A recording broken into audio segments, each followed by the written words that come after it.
Yang pertama, tentu ini adalah ladang pahala ya, yang percaya bahwa melakukan sesuatu membantu orang itu sebenarnya kita sedang mencari pahala juga.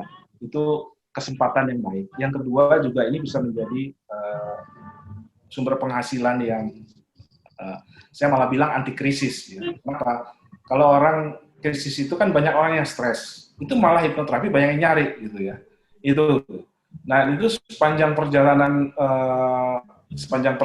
saya mendalami, menggauli dunia hipnosis hipnoterapi, itu memang nggak ada matinya lah istilahnya dunia hipnosis hipnoterapi. Memang ada up and down-nya, ada yang wah gila-gilaan gitu, ada yang turun, tapi cukup meningkat terus.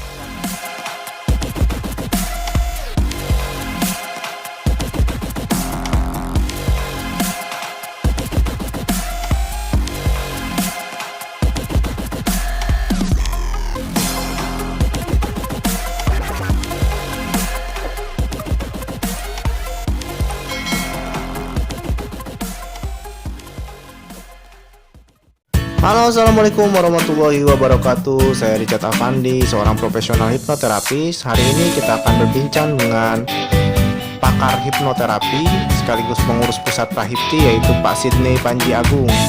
Dan hari ini kita akan bahas tentang bagaimana caranya menjadi hipnoterapis profesional dan mempunyai izin praktek.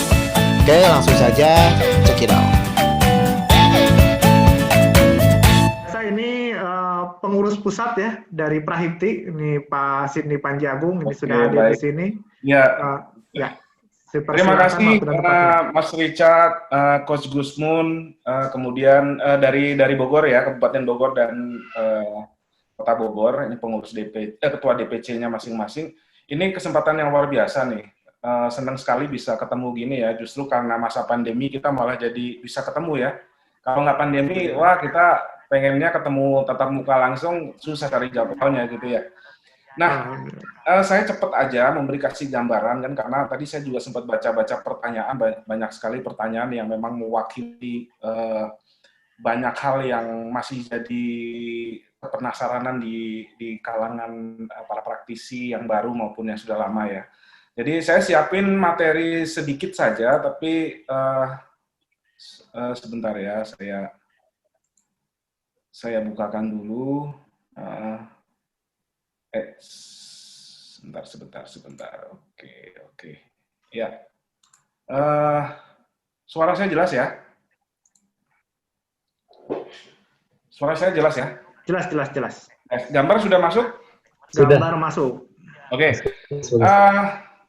Minta waktu sedikit saja, saya kasih gambaran tentang peran Prahipti dalam legalisasi praktek hipnoterapi. Nah, intinya kan begini, saya ingin kasih gambaran kalau mau tahu tentang Prahipti, sebenarnya sudah ada di websitenya ya, di prahipti.org, silahkan dicek di sana, informasinya jelas di sana, kemudian ada nomor kontaknya yang bisa dihubungi untuk mengetahui lebih jauh, tapi intinya saya ingin memberikan gambaran, Prahipti ini memang dirancang dari awal menjadi organisasi profesi. Jadi kita benar-benar ingin semua berkontribusi, baik itu sebagai pengurus, baik itu sebagai praktisi, baik itu sebagai apapun, masuk ke dalam keanggotaan Prahipti. Nah, mungkin juga saat ini di organisasi profesi di kalangan pelayanan kesehatan tradisional, kita satu-satunya punya sistem yang kalau di dalam dunia politik itu namanya trias politika. Kita punya satu sistem yang kalau di sini saya gambarkan sebagai dewan pembina, dewan pengurus, dan dewan pengawas, masing-masing punya perannya masing-masing, ya. Dan mereka tidak bisa berdiri sendiri karena mereka saling mempengaruhi, saling memberikan pengaruh dan sumbangsih dalam organisasi. Contoh dewan pembina adalah bagian yang memberikan fungsi pengarah, fungsi pembinaan. Jadi yang membuat standar-standar. Makanya di Prahipti yang sudah menjadi pembimbing, sudah pernah ikut sidang, pasti sudah sering dengar istilah Komisi Standar Kompetensi, KSK, yang saat ini diketuai oleh Dr. Bambang Saras Yulistiawan ya. Kebetulan beliau tidak bisa hadir hari ini. Yang saat ini terus bekerja secara internal, kita berurusan dengan kementerian-kementerian, berurusan secara internal membuat standar kompetensi di Prahipti. Kemudian ada Dewan Pengurus. Dewan Pengurus ini ya dewan yang akan menjadi fungsi pelaksana, ada DPP, ada DPD, ada DPC, dan organ kepengurusan lainnya. Nah, kemudian ada Dewan Pengawas. Dewan Pengawas ini, Kang Ferdi tadi ada di bawah Dewan Pengawas. Dewan Pengawas ada komisi-komisi, misalnya komisi etik, dan komisi-komisi terkait lainnya. Nah, 3 ini punya fungsinya masing-masing dan akan berjalan sebisa mungkin mengikuti standarnya. Nah, kalau ingin tahu apa tugas-tugas dari masing-masing ini, ya silahkan baca ADART. ADART kita terbuka untuk umum, ada di prahipti.org. Nah, intinya itu. Nah, tadi ada pertanyaan tentang, Pak, kalau ada masalah hukum gimana? Dewan Pengawas punya komisi hukum dan advokasi. Salah satu anggota kita adalah pengacara yang memang dia sudah memberikan waktu dan kesempatan bagi siapapun yang perlu jasa-jasa advokasi, yang perlu lindungan hukum dan lain sebagainya secara. Kalau cuma konsultasi juga tidak akan ditarik biaya ya, karena perlu diketahui bahwa praktek hipnoterapi ini kan masih sensitif ya. Jadi adanya peran asosiasi profesi seperti kita itu punya 2 fungsi yang paling penting. 1, melindungi praktisi sudah pasti dari sisi kita.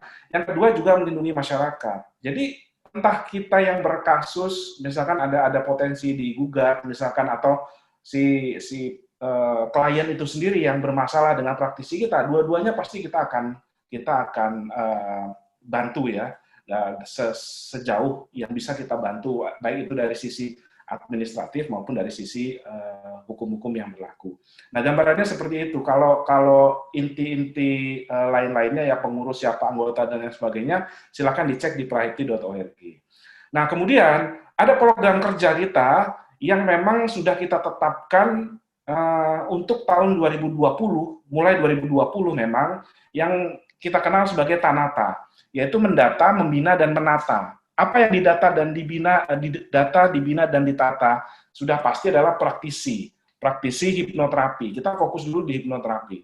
Nah, ini memang sudah tertuang di anggaran dasar kita. Ya, di pasal 7 ada penetapan standar pelaksanaan, pengajaran, pengujian, dan lain sebagainya. Kemudian di pasal 8 jelas mendata, membina, menata. Pasal 8 memelihara dan membina pelaksana sumpah dan kode etik profesi. Ya. Kemudian yang pasal ke-8 meningkatkan mutu pendidikan profesi dan seterusnya. Ini akan menjadi program yang akan menjadi dasar dari pergerakan Prahipti. Ya. Kita fokus saja sama internal, kita fokus pada standar-standar kita. Nggak usah tergoda dengan tingkah pola orang-orang di luar yang banyak. Mungkin ada cara-cara berjualan, cara-cara merekrut dengan yang menurut saya juga tidak terlalu etis ya. Kita sih nggak terlalu pusing sama itu. Jadi kita fokus saja sama pembinaan sisi internal kita. Nah, kemudian berbicara tentang dasar hukum, sebenarnya tadi betul kata Kang Richard bahwa kita sih beruntung sekarang bahwa hipnoterapi itu bagaimanapun juga sudah diakui sebagai salah satu praktik yang berada di bawah binaan dari Kementerian Kesehatan. Nah, dasar hukumnya apa? 1, undang-undang. Ya, Undang-Undang Nomor 36 Tahun 2009 tentang kesehatan. Ini umum. Jadi Undang-Undang tentang kesehatan ini melindungi semua praktik pelayanan kesehatan di Indonesia. Kemudian kedua, ada peraturan pemerintah tentang pelayanan kesehatan tradisional. Jadi udah lebih mengkerucut lagi pelayanan kesehatan tradisional. Kemudian hukum di bawahnya lagi ada peraturan Menteri Kesehatan yang sudah lebih mengkerucut lagi, yaitu pelayanan kesehatan tradisional empiris. Ya, nanti kita bahas sedikit ya, kenapa disebut pelayanan kesehatan tradisional empiris. Lalu ada surat Ditjen Pelayanan Kesehatan ya, tahun 2019. Ini sangat kuat ya, karena diturunkan dari satu level di bawah Menteri Kesehatan, jadi dari Ditjen Pelayanan Kesehatan, itu tentang pemberitahuan. Ini yang paling penting, perkumpulan atau asosiasi penyehat tradisional sebagai pemberi rekomendasi, ya, STPT. Artinya apa? Disinilah sebenarnya dasar hukum mengapa Prahipti berhak untuk memberikan surat rekomendasi. Ya, ini surat rekomendasi ini semua pengurus harusnya tahu ya, karena sudah dibagikan melalui grup-grup pengurus.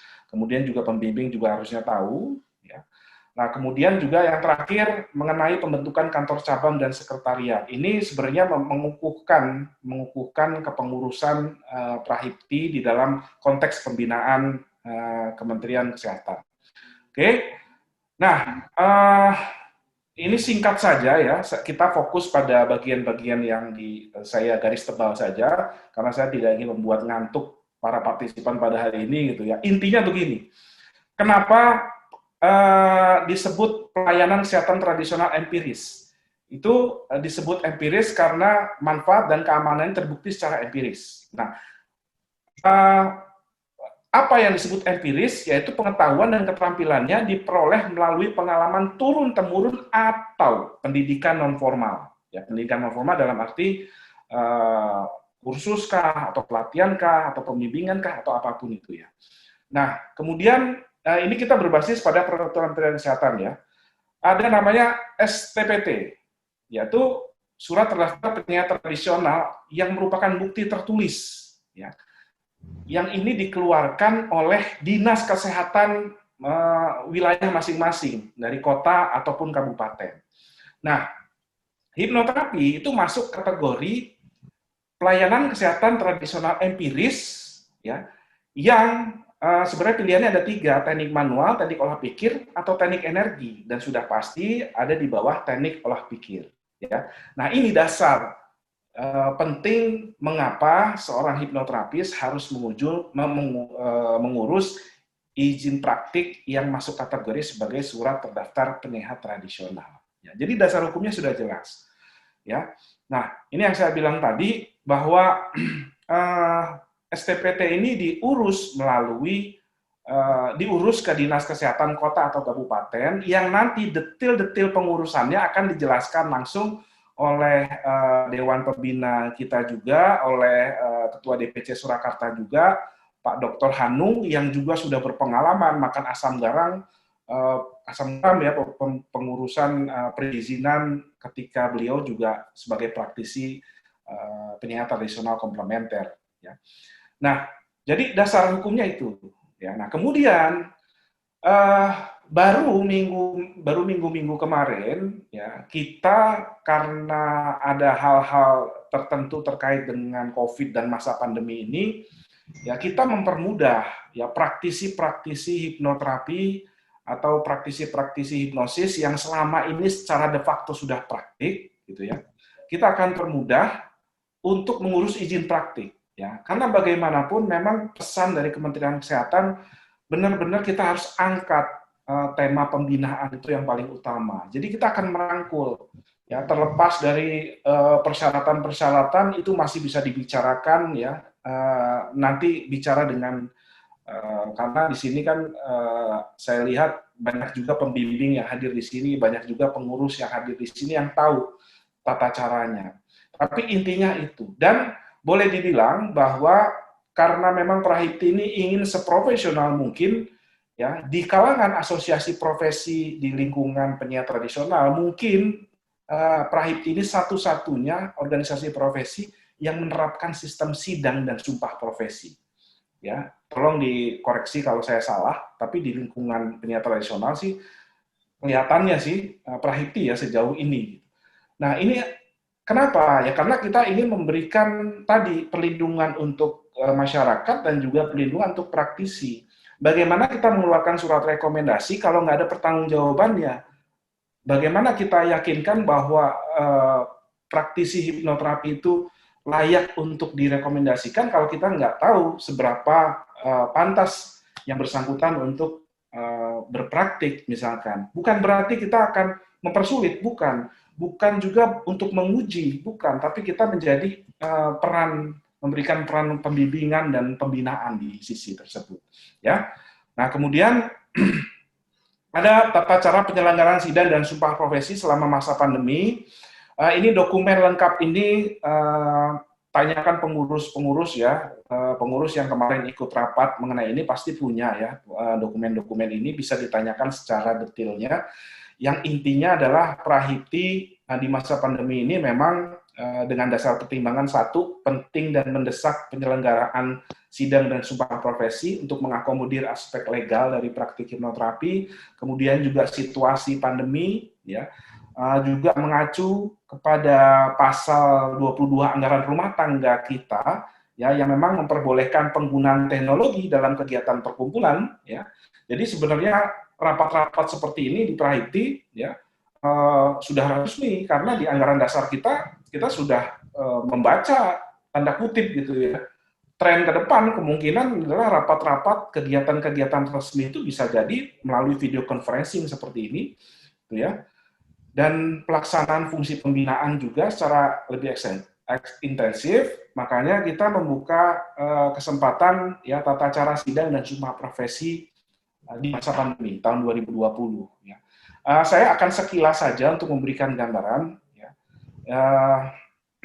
Nanti bisa jelasnya bisa ditanya jawab maupun bisa ditanyakan kepada para pengurus ya. Bahwa pada prinsipnya kan begini, ada calon hipnoterapis. Ya. Calon hipnoterapis ini entah sudah belajar, sudah memenuhi persyaratan, atau praktisi lama yang sudah tua, sudah berpengalaman, bahkan sudah pernah mendapatkan STPT sebelumnya, itu bisa menghubungi pembimbing. Ya, jadi Prahipti mengangkat pembimbing-pembimbing, jumlahnya ada 30 orang, ya sudah ada surat keputusannya, SK-nya silahkan dicek, silahkan yang mungkin kenal bisa kontak langsung, gitu ya. Silahkan hubungi mengenai persyaratannya. Inti utamanya adalah kita ingin membina dan merangkul ya. Jadi daripada kucing-kucingan, mending kita ngobrol langsung apa yang bisa kita lakukan, apa yang bisa kita bina, apa yang kita bisa bimbing. Ya, silakan hubungi.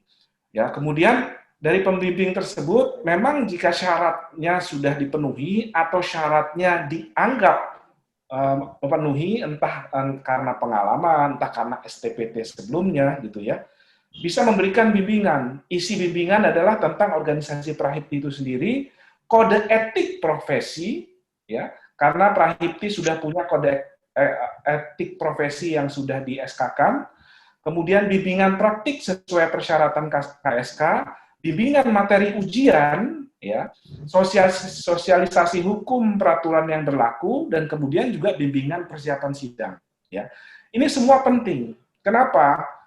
Saya mengamati bahwa banyak orang, baik dari kita maupun dari tetangga sebelah ya, yang sudah menaruh, oh saya punya STPT, saya sudah punya rekomendasi, tapi pas saya lihat cara dia menjelaskan, cara dia menggambarkan perizinan itu sendiri, ya memang belum paham gitu ya. Padahal kalau mereka yang sudah pernah ikut sidang profesi di Prahipti akan tahu bahwa ujian di Prahipti salah satunya hal yang paling penting selain materi itu sendiri juga kode etik dan peraturan. Ya, apakah seorang bisa praktik 1 atau 2 atau 3, itu sudah jelas di situ ada. Apakah kita boleh menerima rawat inap? Ya, itu sudah jelas di peraturan ada. Ya, papan petunjuk harus seperti apa, warnanya apa, itu sudah jelas sebenarnya di peraturan. Jadi kalau ada seorang praktisi yang masih bertanya warnanya apa Pak, itu berarti belum lulus sidang Prahipti gitu ya. Itu sudah jelas pasti gitu ya. Jadi sebenarnya banyak pertanyaan-pertanyaan yang tadi saya lihat sekilas itu sebenarnya di peraturan Kementerian Kesehatan sudah ada, sudah tercantum. Gitu ya. Oke.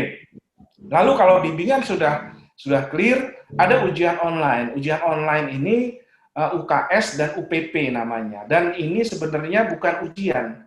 Sekali lagi, ini prinsipnya pembinaan dan bisa dibimbing oleh masing-masing pembimbing tersebut. Ya, masing-masing ujian diberi kesempatan 2 kali. Tujuannya apa? Kalau 1 gagal, berarti kan ada proses pembimbingan ulang. Yang salah di mana, diluruskan lagi, dikasih pembinaan, dikasih kesempatan, second chance untuk mengulang lagi ujiannya. Ya, karena sekali lagi semangat kita kan bukan untuk menguji, tapi semangat kita adalah membimbing. Itu yang paling utama. Ya, setelah ujian online selesai, baru si pembimbing tersebut bisa mendaftarkan calon hipnoterapis tersebut ke panitia sidang. Ya, nah nanti panitia sidang akan berkoordinasi dengan pengurus wilayah DPC sesuai di mana nanti STPT itu ingin diterbitkan. Ya, nah kalau misalkan DPC di situ belum terbentuk, naik ke DPD provinsi. Kalau di DPD juga belum terbentuk, naik ke DPP. Ya, jadi nggak ada masalah. Nah nanti pengurus wilayah itulah yang memberikan rekomendasi ke panitia sidang. Oh betul bahwa si calon hipnoterapis ini memang layak ya mungkin syarat-syarat sudah oke, memang berdomisili atau setidaknya sudah bermaksud untuk membuka praktik di wilayah tertentu. Ya, dari sini lalu dilakukanlah sidang profesi. Sidang profesi ini selama masa pandemi memang bisa berlangsung secara online melalui Zoom. Ya, jadi di dalamnya nanti ada calon hipnoterapis sebagai peserta sidang, ada 2 orang tim penguji wajib, ada 1 orang master penguji wajib. Ya, kita Prahiti cuma punya 4 master penguji yang memang benar-benar dipilih dan sudah diberi amanah untuk menjadi penilai. Ya. Penilai utama, artinya dia yang menentukan layak atau tidak si orang ini, si calon ini menjadi hipnoterapis. Dan keempat-empatnya memang sudah dipilih sebagai mereka yang mewakili latar belakang yang beragam. Satu, ya, ketua kita sendiri yaitu Dr. Mardi, beliau adalah spesialis kedokteran jiwa. Ya. Kemudian yang kedua ada Dr. Bambang. Dr. Bambang ini ketua KSK kita yang juga masih bekerja aktif di Kementerian Pendidikan dan Kebudayaan. Kemudian ada Dr. Hanung, ya Dr. Hanung ini praktisi yang sudah tidak bisa diragukan lagi lah, sudah malang melintang ya. Beliau gelarnya aja berderet-deret. Beliau dosen juga, saat ini bekerja di instansi resmi pemerintah.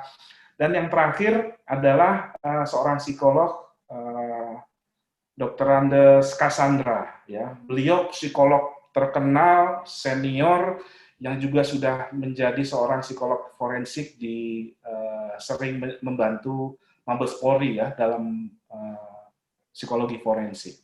4 orang ini yang akan menentukan kelulusan kita. Dan sekali lagi, nggak usah takut, nggak usah kecil hati ya. 4 orang ini adalah 4 orang yang memang menilai kita secara utuh, ya. Bukan hanya masalah kompetensi, tapi lebih kepada integritas, lebih kepada etika kita, lebih kepada keseriusan kita untuk menjalani profesi hipnoterapis. Itu yang paling penting.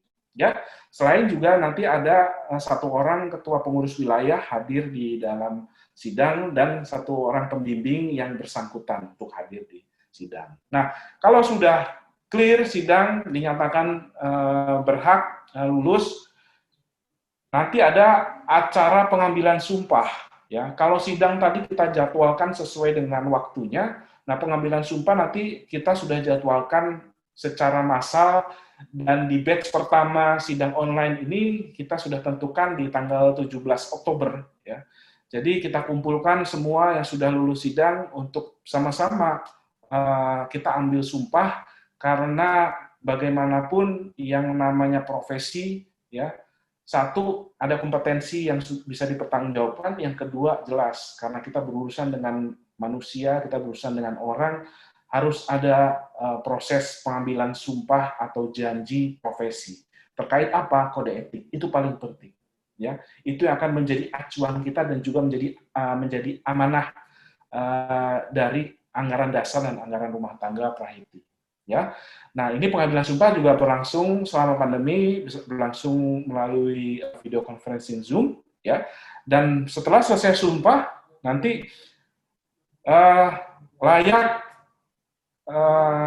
calon hipnoterapis tersebut mendapatkan surat kelulusan, keterangan nilai, dan surat rekomendasi sebagai hipnoterapis profesional. Dan surat rekomendasi inilah yang nanti akan melengkapi melengkapi pengurusan surat izin STPT ke Dinas Kesehatan setempat. Ya, gambarannya sih seperti itu. Nanti habis ini ada sesi dengan Pak Dr. Hanung ya, untuk beliau akan menjelaskan secara detail bagaimana proses pengurusan surat tersebut. Ya, oke. Mungkin itu aja. Sorry, saya sambil ngebut-ngebutan ini karena sambil ada agenda juga gitu ya.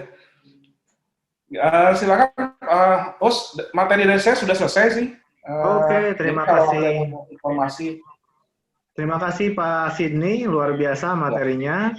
Ini Pak Sidney luar biasa ini walaupun dalam kesibukan sudah mau menyempatkan waktunya. Terima kasih banyak. Ini kita sudah ada banyak yang antusias di kolom pertanyaan. Oh ya, sebentar. Biasa kalau lagi begini kan saya terhipnotis sama suasana. Oke, jadi nggak membaca.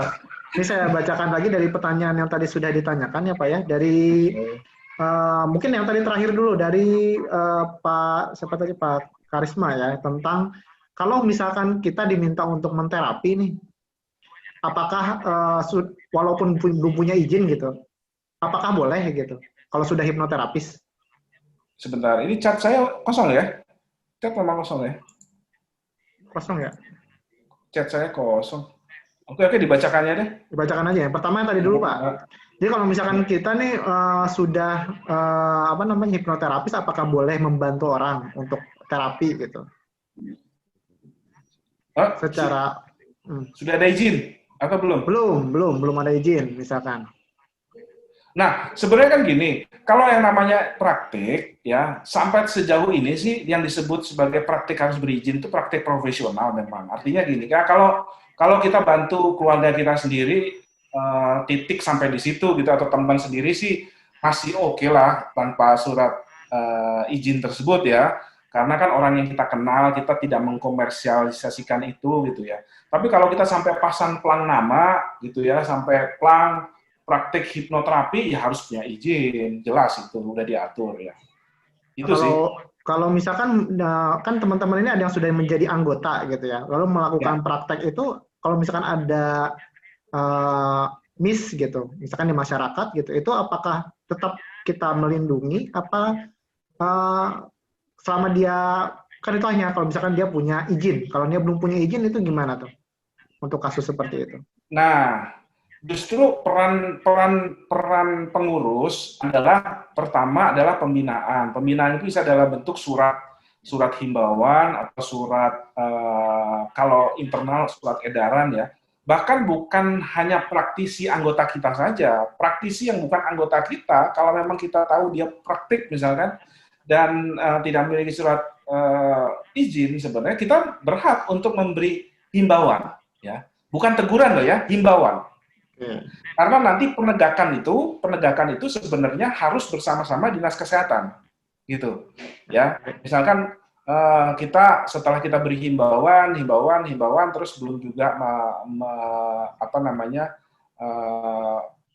merespon gitu ya, nggak ada sambutan positif, kita bisa laporkan itu ke dinas kesehatan sebenarnya, gitu. Oke, mantap. Ya, luar biasa nih Pak. Ada pertanyaan juga ini tadi. Pertanyaannya sebenarnya dari Pak Ferdian, cuman ini saya bacakan lagi. Ini ada yang bertanya, untuk izin praktek bagaimana dengan mereka yang berprofesi sebagai psikiater? Karena hipnoterapi merupakan salah satu kompetensi di bawah psikoterapi. Ya. Sebenarnya kalau mereka sudah memiliki surat izin praktik tenaga kesehatan ya, SIP entah itu dokter, perawat,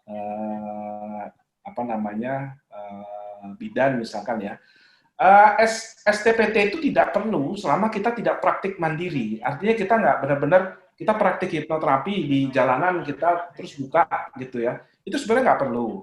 Tapi tetap sejauh ini sih yang disepakati bersama adalah tetap surat rekomendasi itu harus pegang. Kenapa? Karena kita kan praktik hipnoterapi, gitu. Masalah STPT-nya itu kan memang ada peraturan bahwa kalau di STPT sendiri kan kita cuma boleh satu, gitu ya. Kalau di nakes di tenaga kesehatan bahkan sudah ada peraturan kalau nggak salah juga ditentukan ya 1 atau 2 gitu ya, saya lupa. Gitu. Jadi sebenarnya kalau dia psikiater dan praktik hipnoterapi, izin sih tidak perlu, saya rasa ya. Kesepakatan terakhir dari rapat-rapat dengan Kementerian Kesehatan sih tidak perlu gitu ya. Tapi paling tidak kompetensinya sebagai seorang hipnoterapis ya harus ada lindungan juga lah, entah itu bentuknya surat rekomendasi atau kompetensi ya semacam itu. Gitu. Oke, luar biasa. Ya, ini pertanyaan juga hampir mirip, cuman ini untuk perawat ya. Saya seorang perawat, harus ikuti aturan Prahiti atau cukup UU 38 keperawatan? Dia praktiknya di fasilitas kesehatan. Ini dari Pak Joko Purwanto. Mungkin boleh Pak Joko Purwanto kalau on boleh di komunikasi langsung. Kalau memang sudah punya surat perawat ya. Iya. Assalamualaikum, Kang Ya, Richard, waalaikumsalam. Pak Ya, Panji. Pak Joko. Ya, ya, saya Pak Joko. Tadi yang kebetulan bertanya. Ini nih Pak, kan di Undang-Undang Keperawatan Nomor 38 itu salah satunya mengatur tentang praktek keperawatan termasuk terapi komplementer. Salah satunya kan hipnoterapi. Nah, sebenarnya sudah terjawab sih tadi Pak Panji mengatakan tentang bahwa praktik keperawatan sudah cukup, sudah mencakup tentang praktik hipnoterapi ya, asalkan kita benar-benar sudah mendapatkan rekomendasi kompetensi untuk praktek hipnoterapi sebagai bagian dari praktek mandiri kita. Rasanya mungkin sebagian tadi sudah terjawab, Kang Richard. Oke, siap. Mungkin ini ya. Oke. Mungkin untuk penjelasan yang lebih lanjut, Pak Sidney bisa jelasin gimana sih sebaiknya untuk kita yang perawat, karena untuk mencapai kompetensi yang memang menjadi standar pun kita sebenarnya butuh juga pembinaan agar standar keterampilan kita dalam menjalankan praktik hipnoterapi yang include dalam praktik keperawatan kita ini sebenarnya juga punya suatu kompetensi yang memang sudah seharusnya ada standarisasi dari profesi hipnoterapi sendiri. Ya, gitu aja kan? Oke, itu. Oke, Pak Ferdian menangkap pola pertanyaannya tadi. Pak Sidney, Rory. Ya, jadi udah terjawab katanya tadi ya. Jadi sebenarnya memang secara hukum sih tidak ada peraturan jelas ya. Kalau misalkan kita mau praktik, karena kan STPT ini sebenarnya hanya berlaku untuk penyehat tradisional empiris bahkan ya. Karena komplementer sendiri sudah masuk kategori tenaga kesehatan ya, sudah beda lagi aturannya. Jadi selama kita berpraktik tidak benar-benar buka praktik mandiri hipnoterapi, saya rasa sih tidak perlu ya, apalagi kalau kita sudah punya surat izin perawat ya. Karena di perawat sendiri kan komplementer sudah diakui ya, banyak ilmu-ilmu di luar perawatan yang masuk kategori komplementer. Intinya itu. Tapi detailnya nanti Dr. Hanung mungkin bisa jelaskan lebih clear lagi, karena beliau kan praktisi segala hal ya. Beliau juga psikolog juga, ini juga, itu akupunktur juga dan lain sebagainya. Sudah makan asam garam itu, saya kalau ngobrol sama orang Kemenkes tinggal sebut nama Pak Hanung itu semua ngangguk-ngangguk itu dari zaman pengurusan akupunktur dan lain sebagainya, beliau kan sangat intens ya, sudah terlibat di sana. Terus juga di sini ada pengurus-pengurus,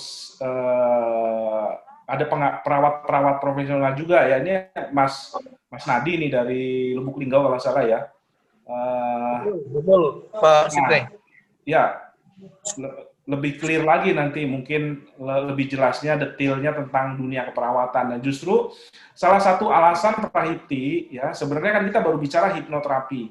Nantinya ya kalau kita perawat, kita dokter dan lain sebagainya, kita bisa mengembangkan lagi keperawatan di hipnoterapi dalam praktik keperawatan. Itu kan jadi satu kompetensi yang lebih istilahnya ada konsentrasi yang lebih spesifik lagi. Oke, Pak Sidney, luar biasa. Ini ada pertanyaan yang mungkin mewakili yang lain juga. Bagaimana dengan praktisi yang misal baru CHT, tapi mereka kekurangan biaya untuk mengikuti pelatihan-pelatihan yang melengkapi 50 jam? Nah, gimana tuh Pak? Kira-kira 50 jam itu harus pelatihan apa aja mungkin, dan gimana caranya? Mungkin ada solusi dari Prahiti? Intinya gini, silakan hubungi pembimbing ya. Karena gini, bahkan di standar formal sekalipun ya, itu kan ada istilah rekognisi pembelajaran lampau. Kalau memang kita sudah pernah praktik, apalagi pernah punya STPT, kita secara de facto kita sudah pernah praktik, ya nggak mungkin juga kita paksakan harus begini. Nah itu kebijakan dari masing-masing pembimbing yang bisa diajukan ke panitia sidang. Artinya apa? Ya kalau nggak punya biaya, nggak punya kesempatan lagi untuk belajar, atau sudah terlalu tua misalkan ya, untuk belajar lagi, tapi ternyata sudah memiliki pengalaman, ya dipertimbangkan sebagai sebuah diskresi. Karena ketua KSK berhak untuk memberikan pengecualian. Ya. Jadi semuanya masih bisa dibicarakan. Artinya apa? Uh, selama semua ada pertanggungjawabannya, gitu ya. Ya, walaupun kita tetap upayakan sebisa mungkin 50 jam itu, ya 50 jam persyaratan itu ya terpenuhi, gitu, ya. Oke, luar biasa. Ini ada lagi nih pertanyaan lagi muncul. SOP praktek hipnotis atau hipnoterapi, apakah Prahiptik sudah ada yang bisa di-sharing ke rekan-rekan gitu yang mungkin yang pengen praktek atau yang sudah, kita kan punya kompetensi juga ya. Dari Pak Sidney mungkin seperti apa? Apakah ada sosialisasi juga terkait ini untuk yang lain?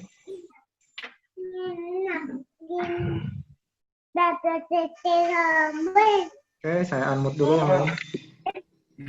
Jadi sebenarnya kalau standar SOP praktik itu di masing-masing pemilik sebenarnya sudah tahu, tapi intinya sampai sejauh ini kita semua mengacu dulu kepada peraturan yang ada di Permenkes 61. Itu yang menjadi acuan kita sama kode etik, itu yang paling penting. Di situ saja sebenarnya kita sudah tahu bahwa kalau kita sudah belajar tentang peraturan kan kita harus punya catatan klien 2 tahun. Itu sudah menjadi SOP kita nanti, ya. Tanyakanlah, Mas Richard ini kan lulus 100 kalau nggak salah ya ujiannya. Pasti tahu gitu. Ya, lulusan terbaik itu sidang pertama. Jadi kita harus menyimpan catatan klien minimal 2 tahun, harus melaporkannya ke puskesmas setiap bulan, itu menjadi SOP sebenarnya. Dari situ kita sudah bisa buat SOP sendiri. Tapi kalau secara pribadi ditanya ke saya, ya SOP-nya apa? Yang paling jelas, paling dasar sih, sampai sejauh ini yang diterapkan adalah kita harus punya perjanjian tertulis dengan klien. Itu yang paling utama. Ya, di dalamnya dicantumkan apa yang perlu, apa yang tidak, kesepakatannya apa, ya kita nggak boleh kasih jaminan, tapi kita upayakan maksimal, ya gitu-gitu sih sebenarnya.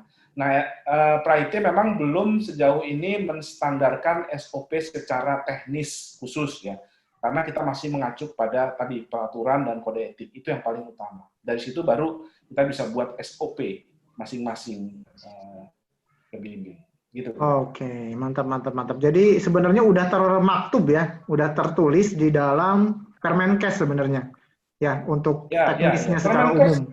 Permenkes sebenarnya sudah sangat detail kok. Jadi itu sebenarnya udah bisa menjadi acuan SOP kita ya. Kayak di Permenkes kan sudah jelas.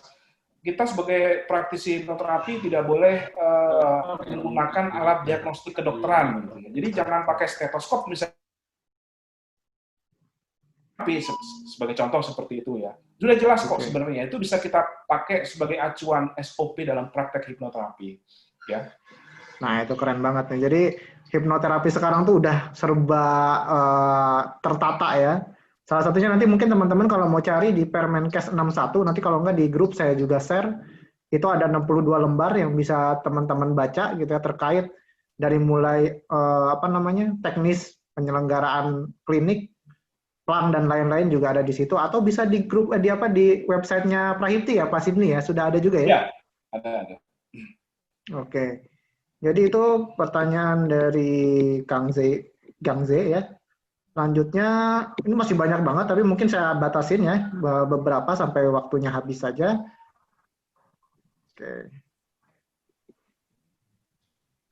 Kalau buka klinik hipnoterapi baiknya diberi nama apa? Ini juga sebenarnya ada ya di Permenkes ya. Apakah klinika atau rumah terapi? Sebenarnya istilah klinik itu kan sudah masuk kategori fasilitas kesehatan ya. Jadi saya sarankan sih dihilangkan. Tapi memang di Permenkes 61 itu disebutnya panti sehat. Nah, kadang-kadang ada juga yang panti sehat klinik apa gitu ya. Jadi kalau memang memungkinkan lebih baik istilah klinik dihilangkan. Itu aja sih ya. Oke, ini ada juga yang bertanya tentang banyak lembaga-lembaga yang memberikan pelatihan tentang hipnoterapi, itu kan beda standarisasinya. Nah, kenapa sih nggak disatuin gitu? Atau bisa nggak ada satu lembaga yang memang memastikan itu gitu? Gimana ya, Pak? Ya. Jadi sebenarnya sih penyatuan itu sudah isu lama ya, bahkan jangankan cuma hipno di antara hipno di di di Kementerian Kesehatan, bahkan semua praktisi penyiar tradisional itu ingin disatukan. Tapi kan namanya zaman sekarang ya, masing-masing organisasi punya arah yang berbeda. Ada yang satu arahnya bisnis, terus yang dipikirin masalah persaingan, apa segala macam, harga, legalitas. Yang satu lagi berpikir tentang bagaimana mengembangkan profesinya. Jadi beda-beda memang. Nah itu juga nggak mudah juga disatukan karena memang tidak ada peraturan sejauh ini yang mewajibkan misalkan penyanyi tradisional kamu semuanya harus punya satu. Nah itu juga belum ada. Jadi ya siapa sih yang nggak pengen semuanya satu ya? Misalnya kayak di kedokteran cuma ada ID gitu ya. Jadi lebih mudah dan lain sebagainya. Tapi kan ya namanya peraturan sama praktik itu kan kadang-kadang ayam sama telur. Ya, peraturan belum ada, praktiknya sudah jalan nih. Peraturan juga nggak bisa begitu saja menerapkan semua harus satu. Itu pasti ikut di bawah. Nanti yang terjadi saling menggugat dan lain sebagainya. Yang jadi malah nanti yang dirugikan praktisinya. Jadi sebenarnya itu usulan bagus, tapi juga sampai sekarang ya masih jadi perbincangan yang hangat, bukan hangat malah ya panas tuh di Kementerian Kesehatan gitu ya. Oke, Kira-kira gitu. luar biasa. Ini banyak sekali pertanyaan terkait perawatan. Mungkin nanti lebih kerennya nanti dijelaskan oleh Pak Hanung, karena beliau juga seorang praktisi perawatan gitu ya. Jadi kita fokus aja untuk pertanyaan Pak Sidney. Saya akan bacakan yang memang sesuai ya untuk sesi ini gitu ya. Ini ada yang bertanya lagi Pak Sidney, apakah diizinkan kita memberikan terapi sugesti secara online? Sejauh ini boleh-boleh aja. Sejauh ini boleh-boleh aja ya. Karena mempertimbangkan pandemi dan lain sebagainya, banyak hal kemudian juga orang akhirnya di-online-kan ya. Selama tidak terbentur peraturan ya, maksudnya tidak melanggar peraturan gitu. Ini sih masih ada yang penasaran banget Pak Sidney, ada beberapa yang bertanya sama. Jadi untuk memenuhi standar 50 JP itu, sertifikasi apa saja sih yang kira-kira harus kita ambil gitu selain yang CHCHT itu? Oke. Ini kalau nggak salah pembimbing juga punya ya? Ada sih, cuman Oke, sebentar.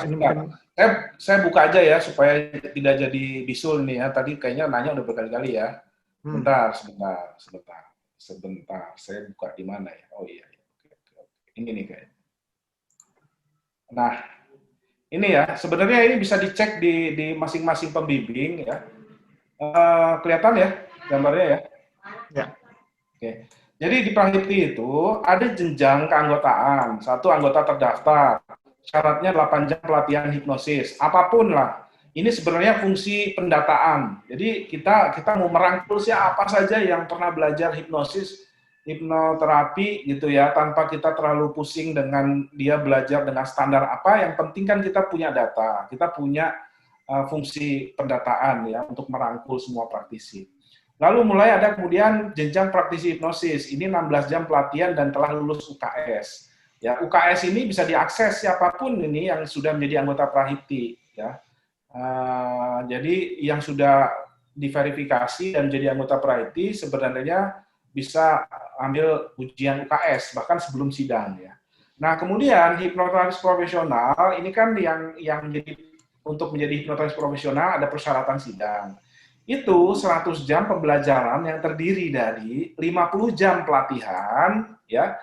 Sejauh ini sih 50 jam pelatihan ini adalah pelatihan-pelatihan, nanti ada detailnya di bawah ya, sama 50 jam bimbingan dan tugas praktik 10 klien, ya.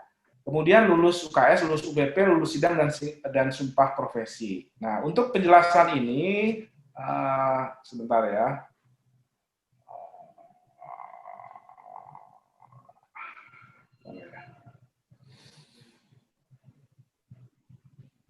Kalau nggak salah ada di Juknis ya, Juknis bimbingan ya. Betul ya, yang dikeluarkan Pak Juli ya. Oh ini ada. Telah mengikuti pelatihan hipnosis dan hipnoterapi dasar minimal 16 jam dengan standar Prahiti atau standar lain yang disetujui oleh KSK ya. Kemudian 16 jam pelatihan hipnoterapi profesional. Ya, jadi ini udah 32. Kemudian 16 jam lagi pelatihan terkait topik pola pikir.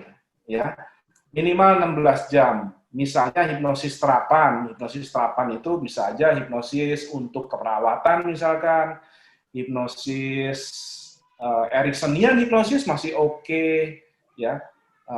Kemudian neurolinguistic programming masih oke, life coaching dan lain sebagainya. Jadi yang masuk sebagai standar itu. Jadi 16 jam, 16 jam, 16 jam, totalnya 48 jam. Tapi kan ada istilahnya penugasan terstruktur ya. Di dalam proses pembimbingan juga ada penugasan dan lain sebagainya. Jadi dianggap sebagai 50 jam lah. Kira-kira seperti itu. Ya, gambarnya seperti itu. Sebenarnya sih ini Anda coba kontak aja masing-masing pembimbing ya. Di sini saya lihat ada beberapa orang yang sudah jadi pembimbing, ada Mas Richard, kemudian ada siapa lagi ya di sini ya? Mungkin di sini pada bingungnya di profesional hipnoterapinya, Pak Sidney. Banyak kan mereka nggak paham di profesional hipnoterapi. Apanya tuh? Yang hipnoterapi profesional, materi pelatihan hipnoterapi profesional, karena mungkin masih belum familiar.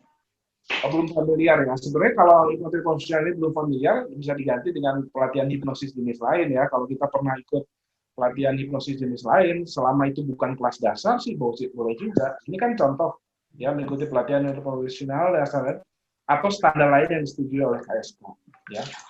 Jadi kenapa kita syaratkan 50 jam? Memang ini waktu itu pernah ada dilema dengan direktur yang terdahulu ya, bukan dengan Dokter Ina, tapi sebelumnya lagi itu yang mempertanyakan logikanya di mana seorang yang akan berpraktik secara profesional mendapatkan surat rekomendasi kok cuma belajar 2 hari gitu kan.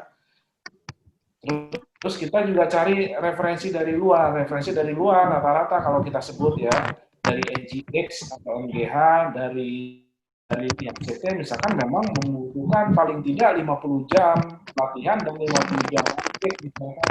Ya akhirnya kita menganggap ya memang 2 hari itu ya kalau orang dari nol belajar 2 hari memang bisa.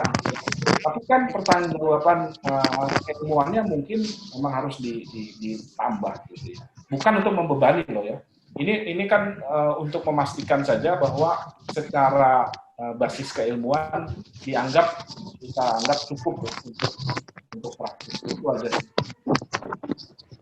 Oke, mantap. Oke, luar biasa ini penjelasan dari Pak Sidney. Ini mungkin mewakili banyaknya pertanyaan terkait persyaratan sidang. Nanti teman-teman juga sudah tergabung di dalam grup WhatsApp. Di situ juga ada beberapa pembimbing. Dan nanti pun ditindaklanjut mungkin saya akan bahas ya supaya lebih enak nanti untuk kelanjutannya teman-teman bisa menghubungi pembimbing yang sudah terdaftar, itu sudah ada di websitenya Prahiti. Gitu, jadi teman-teman sudah mulai ya Pak Sidney ya, sudah mulai untuk ada UKS, udah mulai untuk ada bimbingan. Ya, sudah bisa. Oke. Ya, Mas, ada beberapa pertanyaan saya jawab aja ya. Boleh ya? Ya, sorry, silakan. Boleh, saya minta waktu sebentar. Ini ada pertanyaan dari Risma Aris, cukup banyak pertanyaannya ya. Mengenai panti sehat tadi udah dibahas ya. Kemudian, apa lagi nih? Iklan dan publikasi memang tidak diizinkan.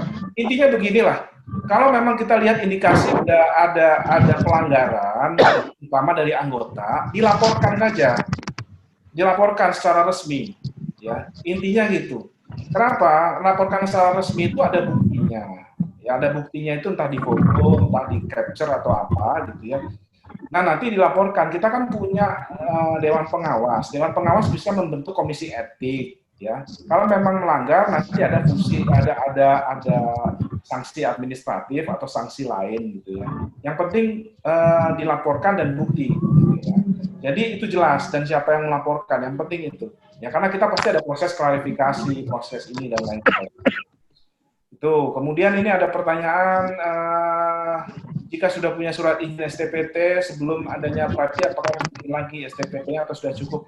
Kalau STPT masih hidup cukup ya. Nanti berarti yang berikutnya kan mau memperpanjang perlu surat rekomendasi. Jadi ya ikut mekanisme, saya rasa mekanisme kompetensinya ya sama sidangnya aja sebenarnya. Nanti pas perpanjang aja perlu di ini bisa ditanyakan langsung ke pengurus nih ya. Kemudian bentar.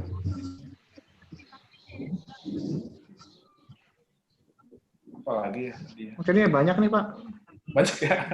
Banyak banget ini, yang dari atas aja belum kebahas semua sebenarnya Pak ini. Ya, ini yang bawah aja itu Bapak bahasnya langsung. Nah, ini ada juga yang bertanya untuk proses pembimbingan kita mencari sendiri atau organisasi Prahiti yang menunjuk? Pembimbing itu mencari sendiri, tapi kalau bingung juga bisa kontak Prahiti, nanti Prahiti yang pilihin gitu ya, atau dengan mekanisme lain lah. Jadi intinya bebas lah ya.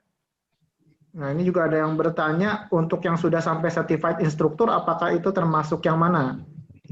CI sebenarnya bukan kompetensi hipnoterapinya itu sendiri, itu kan terkait dengan pelatihan dan pengajaran ya. Jadi yang dihitung adalah kelas dasarnya sampai kelas advance-nya. Oke. Oke. Ini pertanyaan dari Pak Arisman cukup panjang nih. Pak Arisman Aris ingin bertanya dalam PMK 61 Mas Richard, tahun... sorry. Ya. Mas Richard, ini menjawab pertanyaan sebelumnya. Saya bisa ikut bantu jawab. Oke, silakan. Kan Pak. masih banyak ya yang bertanya soal persyaratan 50 jam. Silakan Pak Juli. Yang pastinya kalau kita jelasin per detail itu agak rumit karena kita agak fleksibel di sini kan menghitung 50 jam itu dengan pelatihan-pelatihan yang kita anggap bisa membantu dalam praktik hipnoterapi. Oleh karena itu, kita kan sudah menunjuk nih ada pembimbing-pembimbing. Jadi praktisi-praktisi yang masih misalkan ya ingin ikut sidang, punya kebingungan terhadap pelatihannya, silakan kontak pembimbing. Nanti pembimbing akan bantu tuh menilai apakah ini sudah layak atau tidak. Gitu. Oke, terima kasih Pak Juli. Jadi itu ya buat teman-teman yang masih bertanya terkait 50 jam itu nanti bisa langsung yang belum mendaftar ke Prahiti, daftar dulu aja karena kalau belum daftar juga teman-teman juga nggak bisa ikutan sidang di Prahiti juga gitu ya untuk mendapatkan rekomendasi. Jadi teman-teman daftar dulu di Prahiti, sudah daftar baru nanti teman-teman cek persyaratannya, nanti akan dibimbing juga oleh pembimbing yang ada di Prahiti. Oke. Pak Richard, ada yang nanya. Silakan Mas Gusmun, silakan. Iya, ada yang tanya. Itu daftar Prahiti itu gimana maksudnya? Online kah atau ada website kah atau gimana tuh? Oke. Mungkin Pak Sidney bisa bantu untuk rekan-rekan teknis pendaftaran. Sebentar. Ini enggak sharing enggak ya? Enggak sharing ya? Belum sharing ya? Bisa sih kayaknya. Bentar. Sebentar. Saya tunjukin deh. Oke, sebentar. Ya, jadi informasi nanti ada di sini ya, di Prahiti. Prahiti ORG, bisa dilihat ya. Prahiti ORG. Nah, nanti link pembimbing sidang nanti kita belum rilis ya, tapi nanti mungkin linknya akan kita taruh, ada bannernya di depan. Ya. Ada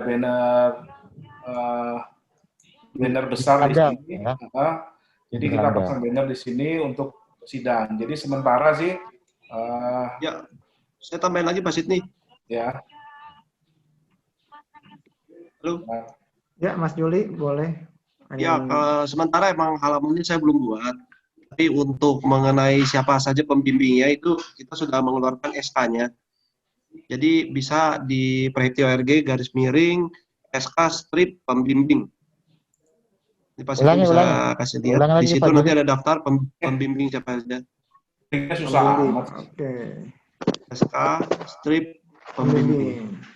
Nah, ini buat teman-teman ya yang pengen tahu pembimbingnya siapa aja di Prahiti. Oke, ini ya. Prahiti ORG, SK pembimbing. Sebentar, saya copy. Saya kirim ke chat ya. Ini ya, jadi sini ada SK-nya, di sini ada nama-namanya, ada 34 orang, silakan dicek. Terus ada ini verifikasinya ya bahwa surat ini resmi ya, jadi bisa dicek. Oke. Nah, tadi ada pertanyaan juga tadi ya, STPT itu berapa Lakunya lama masa berapa berlakunya? lama? Standarnya 2 tahun ya, betul ya? 2 tahun. Terakhir 2 Standarnya tahun. 2 tahun.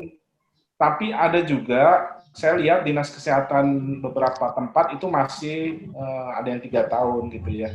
Tapi standarnya sekarang kalau mengacu pada Permenkes tahun 2016 itu 2 tahun, ya, 2 tahun. Oke. Oke. Oke, Coach Gusmun, ada yang mau disampaikan lagi? Sepertinya tinggal 5 menit lagi untuk presenter yang berikutnya. Dihabisin aja, Pak Richard. Oke, dari Pak Sidney mungkin ada motivasi ini buat rekan-rekan terutama yang belum mengurus surat izin atau yang baru kenal dengan Prahiti gitu ya. Mungkin salam kenal dulu dan ajakan mungkin buat teman-teman supaya prakteknya lebih tertata gitu ya. Dan teman-teman tentunya kita juga bisa sama-sama belajar di Prahiti. Boleh Pak Sidney? Ya, kalau saya saran sih ada 2 hal ya yang paling penting kenapa kita memang bisa menganggap bahwa hipnoterapi ini adalah sesuatu yang serius ya. Yang pertama, tentu ini adalah ladang pahala ya, yang percaya bahwa melakukan sesuatu membantu orang itu sebenarnya kita sedang mencari pahala juga. Itu kesempatan yang baik. Yang kedua juga ini bisa menjadi sumber penghasilan yang saya malah bilang anti krisis. Ya. Kenapa?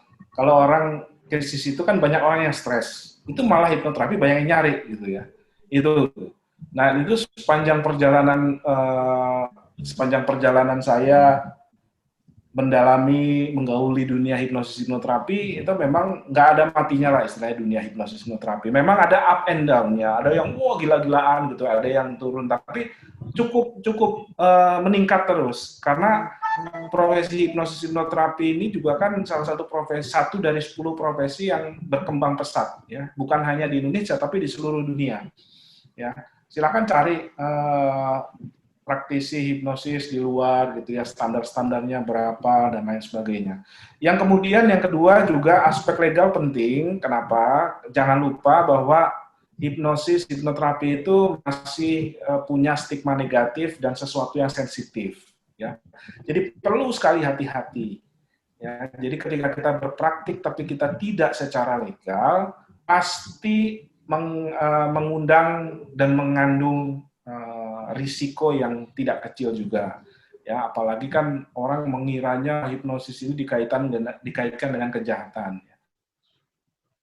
Kita harus hati-hati, prinsip kehati-hatian ada di situ, kita terapkan, kita praktikkan. Nah tadi kalau lihat dari pertanyaan kan udah banyak yang juga mempertanyakan hal-hal yang mungkin mewakili banyak pertanyaan orang ya. Kalau saya tidak melakukan secara profesional, apa perlu? Ya nggak perlu juga sih sebenarnya, tapi ketika kita sudah mengambil uang, sudah mempertukarkan jasa kita dengan layanan kita, dengan energi, dengan apapun itu gitu ya, berarti kan ada pertanggungjawabannya. Ya, selayaknya kalau kita mengurus hal-hal yang terkait dengan legalnya.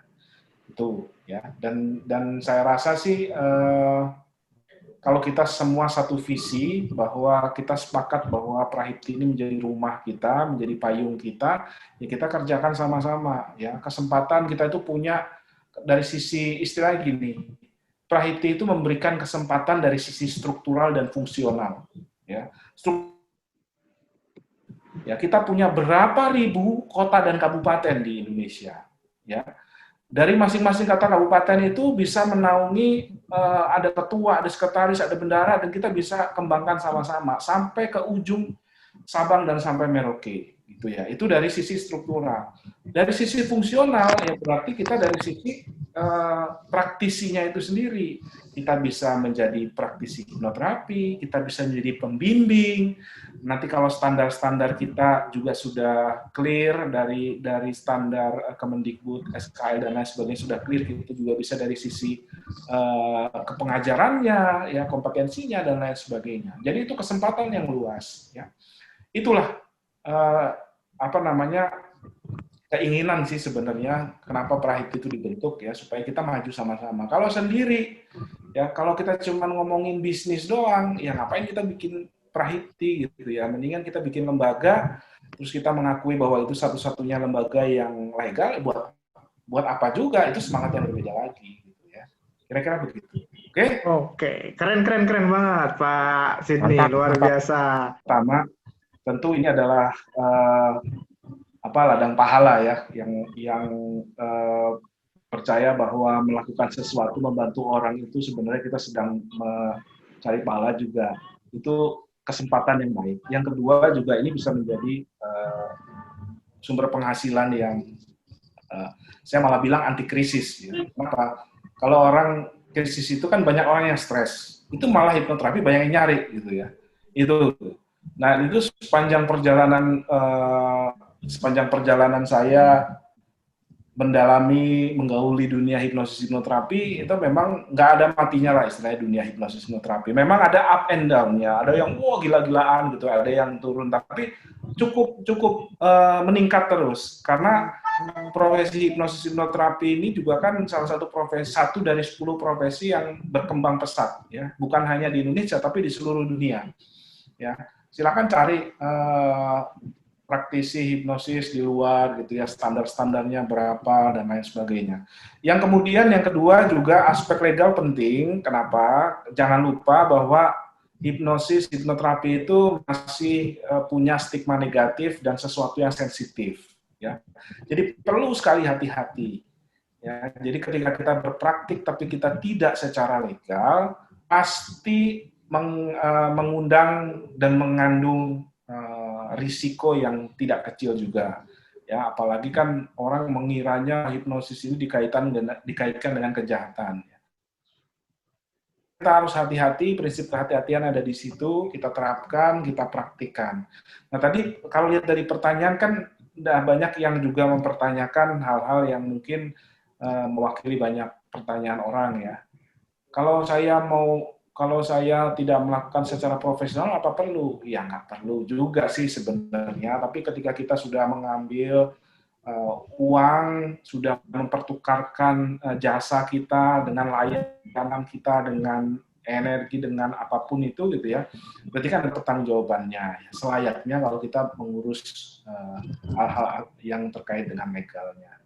Itu ya. Dan saya rasa sih kalau kita semua satu visi bahwa kita sepakat bahwa Prahiti ini menjadi rumah kita, menjadi payung kita, ya kita kerjakan sama-sama. Ya, kesempatan kita itu punya dari sisi istilah gini, Prahiti itu memberikan kesempatan dari sisi struktural dan fungsional. Ya, kita punya berapa ribu kota dan kabupaten di Indonesia. Ya, dari masing-masing kota kabupaten itu bisa menaungi ada ketua, ada sekretaris, ada bendara, dan kita bisa kembangkan sama-sama sampai ke ujung Sabang dan sampai Merauke, gitu ya. Itu dari sisi struktural. Dari sisi fungsional, ya berarti kita dari sisi praktisinya itu sendiri. Kita bisa menjadi praktisi hipnoterapi, kita bisa menjadi pembimbing. Nanti kalau standar-standar kita juga sudah clear dari standar Kemendikbud, SKL dan lain sebagainya sudah clear, kita juga bisa dari sisi kepengajarannya, ya kompetensinya dan lain sebagainya. Jadi itu kesempatan yang luas. Ya. Itulah keinginan sih sebenarnya kenapa Prahiti itu dibentuk ya supaya kita maju sama-sama. Kalau sendiri ya kalau kita cuma ngomongin bisnis doang ya ngapain kita bikin Prahiti gitu ya. Mendingan kita bikin lembaga terus kita mengakui bahwa itu satu-satunya lembaga yang legal buat apa juga itu semangat yang berbeda lagi gitu ya. Kira-kira begitu. Oke? Oke, keren banget Pak Sidney, Mantap, luar mantap. biasa.